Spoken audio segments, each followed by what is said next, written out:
just wanted to tell you I'm really happy to be here. I'm Marta Wilbur. I'm the founder and chief macaroon officer of Martaroons. I think it's important to see where I went to school because it becomes part of the story at some point.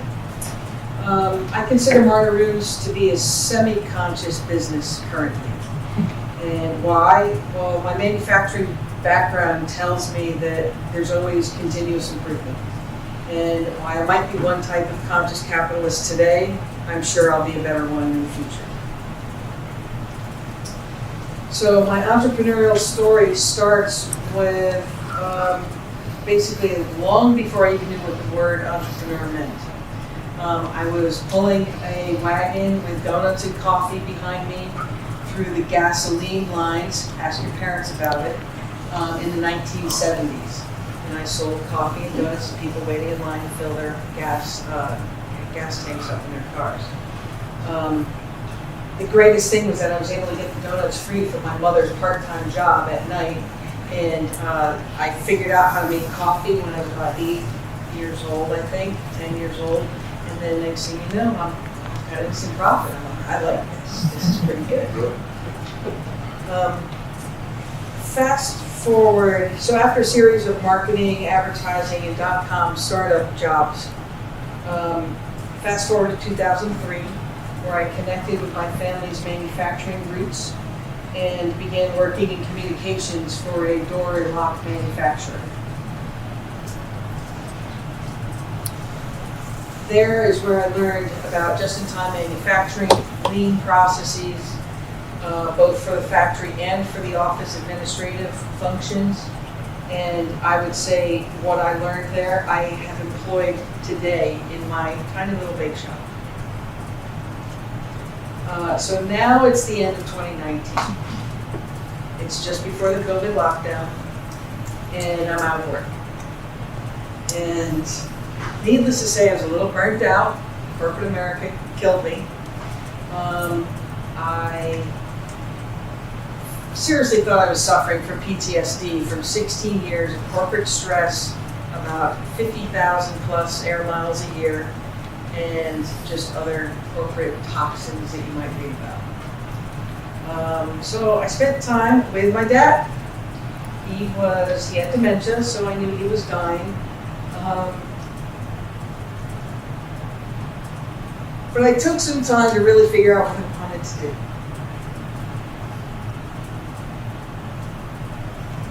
And of all these entrepreneurial ideas I've had my whole life, they're always about food and Latin America.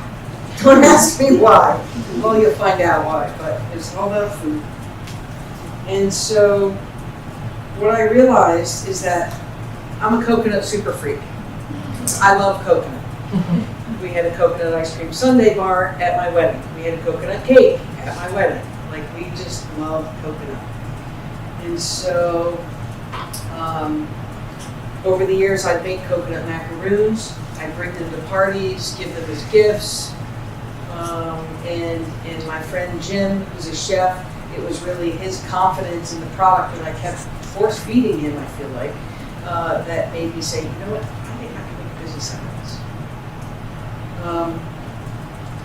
And truth be told, I'm a shitty baker, but I make kick-ass macaroons. So in the winter of 2021, I trashed all the resumes. I removed my early morning alarm clock, and I traded in my corporate attire for a baker's apron.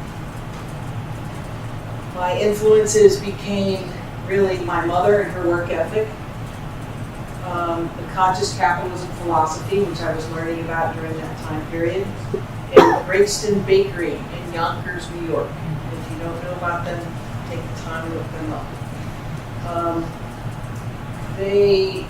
They basically exist to employ people, and they happen to make brownies.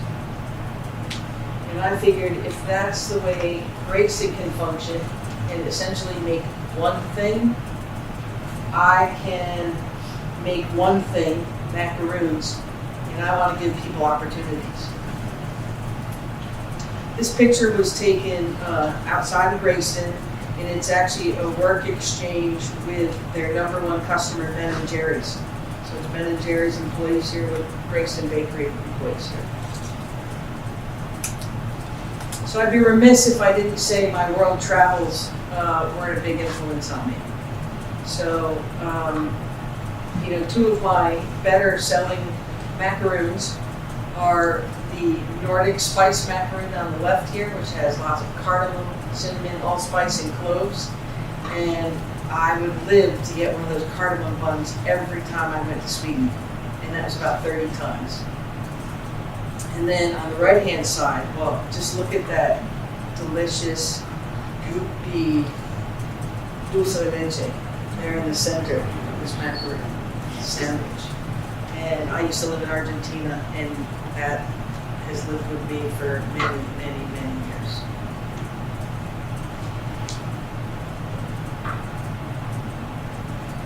So, Martaroons offers baked-in opportunity. Why? Because I believe everyone deserves an opportunity. They believe they deserve opportunities to learn new skills, improve their lives, and really have access to opportunities that they wouldn't normally be afforded. And I think I also put my money where my mouth is. And not only am I aspiring to give opportunities, but since day one, 20% of profits on sales go to one organization in particular that offers people opportunities who don't have access to it. I give my 20% to Canal Boathouse in New Haven. They offer New Haven public high school students and charter school students the opportunity to get out on the water and learn to row and paddle. And essentially, to be able to do that, a lot of them have to learn how to swim.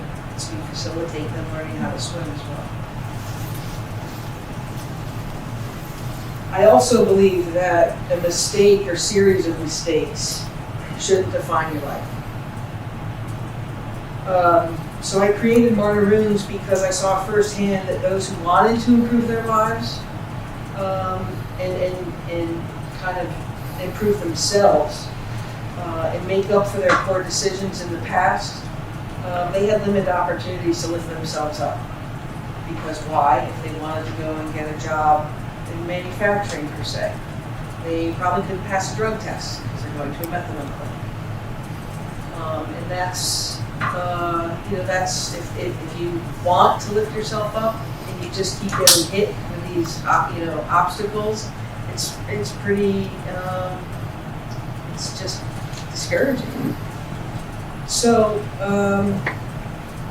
I feel that if you can be flexible also to people's needs for work hours, I think that that's important too, because again, if you want to be someone who's going to support people in this type of position, you might need to be flexible with their work hours so that they can go and still get the treatment they need and then progress on in work. Here it is, Martaroons. Martaroons had its first sale on June 12th, 2021. I started first at what I call a friendly farmer's market. It was literally less than a half a mile up the street from where I live. I knew everybody who came to the market. They were all excited for me to show up. I don't even know if they like coconut, but they bought. And it was great. I started as a cottage food operator, which has a lot of limitations to it. You can only sell direct to a person, pickup or delivery, all sales in Connecticut. In a nutshell. I basically gained traction with delivery in Connecticut, going to special events and selling, and with a lot of corporate gifts over the holiday season. That kind of gave me the desire and impetus to keep, working at this business. And what I did is I used my corporate experience affecting building code change for market advantage for the company I worked for. And I lobbied with other cottage food operators to get the cottage food rules changed and we succeeded. It used to be that you could only sell up to, you could gross $25,000 in sales as a cottage food operator. Now it's up to 50. So if anyone wasn't making 25,000, they were lying to their tax account, I'm sure, because it was pretty easy to do that. But I wanted more. And I wanted to be able to ship nationwide, and I wanted to go into wholesale relationships and do so many more things. Because I had a lot of opportunities to deliver. And I need more money than $50,000 worth to do that. So I made expansion plans, and I opened a small commercial kitchen in Old Lyme. It's the first time in my life I've had less than a 10-minute commute, and it feels really, really good. I can go home for lunch. It's nice.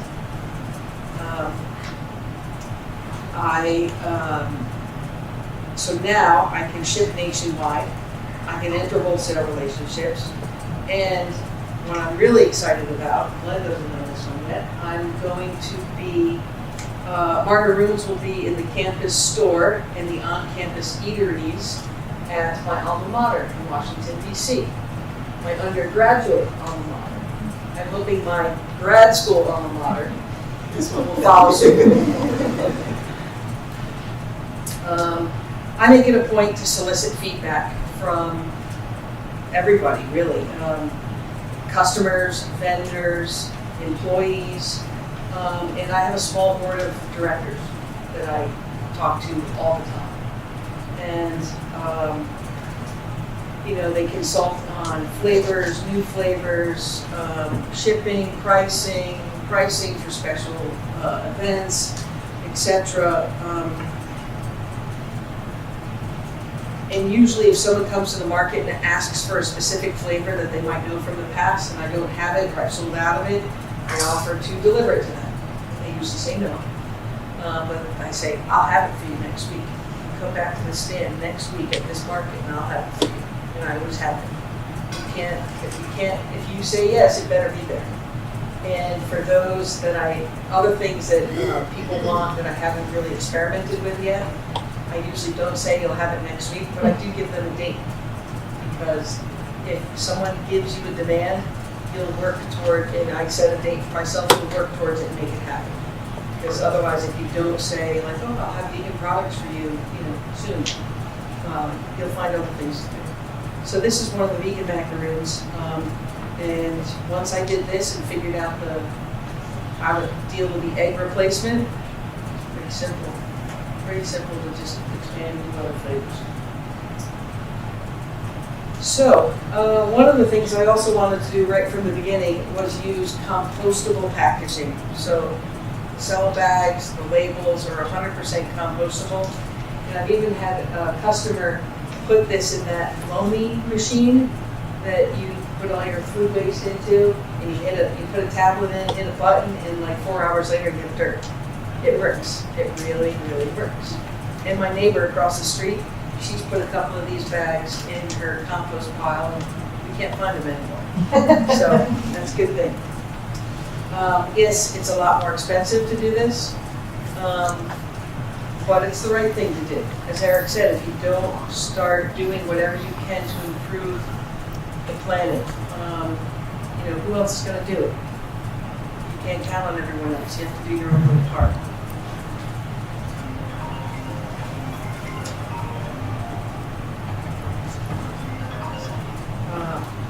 So here's another thing. I've made a conscious decision to pay everybody exactly the same, including myself, for my own hours. Whether you are baking, whether you're working the market, packaging the product, washing dishes, we're all getting paid the same.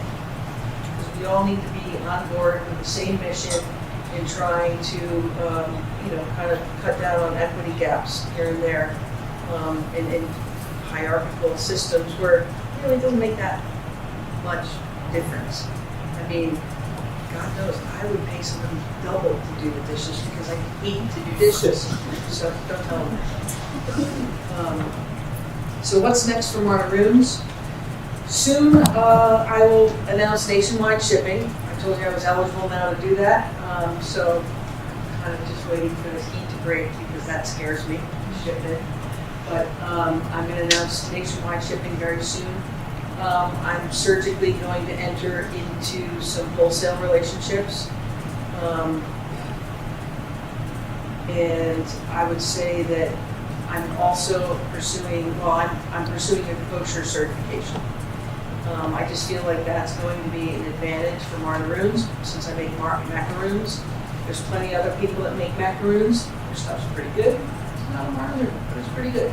But they don't have kosher certification, so this would be a differentiator for me. And I think it'll lend itself to more business partnerships, like campus eateries around the holidays, campus cafeteria, who have these demands to provide food for people following their religion. And one of the things I've learned from being a conscious capitalist is that you need to really know yourself. And what are you? What you aren't? What are you willing to do? What you're not willing to do? And then really apply that to your business. And all who support the business. So not just your internal employees that are working for you, but the people that you see at the market. You know, give a little bit of education each time. Put a little message board up at your booth each week. So I think that's really important. And then, you know, learn from anyone and everyone, and know what you and your brand stand for. I think that's the best advice that I've learned or really solidified during this whole process.